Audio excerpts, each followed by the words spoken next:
നമ്മളൊരു ചെറിയ ചട്ടിയിൽ കിളിപ്പിച്ച് നിർത്തിയിരിക്കുന്ന എന്താ പറയുന്നത് നമ്മുടെ പെരിഞ്ചീരകത്തിൻ്റെ ചെടി അഥവാ സോംഫ് എന്ന് ഹിന്ദിയിൽ പറയും. അപ്പോൾ അതിൻ്റെ ചെടിയാണിത്. അപ്പോൾ നല്ല അത്യാവശ്യം നന്നായിട്ടത് വളർന്ന് വന്നിട്ടുണ്ട്.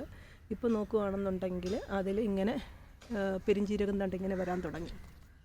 കണ്ടോ, ഇത് കുറച്ച് നന്നായിട്ട് വിടർന്ന് വന്നിട്ട് എന്താ പറയുന്നത് വിളഞ്ഞു കഴിയുമ്പോഴാണ് നമ്മൾ അതിൽ നിന്ന് അതാണ് പെരിഞ്ചീരകമായിട്ട് നമ്മൾ യൂസ് ചെയ്യുന്നത്. പിന്നെ ഇതിന് കുറച്ചും കൂടെ യൂസസ് ഉണ്ട്. എന്താ പറയുന്നത് ഇതിൻ്റെ ഇലകൾ ഇപ്പം നമുക്കിപ്പോൾ പെരിഞ്ചീരകം ഒന്നും നമുക്ക് കിളിപ്പിക്കേണ്ട, അത്രയും നാളൊന്നും വെയിറ്റ് ചെയ്യേണ്ടെന്നുണ്ടെന്നുണ്ടെങ്കിൽ ഇതിൻ്റെ ഇലകൾ നമുക്ക് ചോപ്പ് ചെയ്ത് നോൺ വെജ് ഐറ്റംസ് ആയിട്ടുള്ള ചിക്കൻ, മട്ടൺ അങ്ങനെയുള്ള ഏത് ഐറ്റംസിലും നമുക്കിത് യൂസ് ചെയ്യാൻ പറ്റും.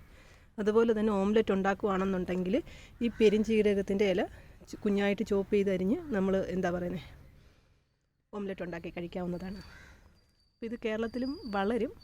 നമുക്ക് അറ്റ്ലീസ്റ്റ് ഇപ്പം അതിൻ്റെ ഒരുപാട് പെരിഞ്ചീരകമൊന്നും കിട്ടിയില്ലെങ്കിലും നമുക്കതിൻ്റെ ഇലകൾ നല്ല ഇലകൾ നമുക്ക് മിക്ക കറികളിലും യൂസ് ചെയ്യാൻ പറ്റും. നല്ല ടേസ്റ്റി ഒരു സാധനമാണ്.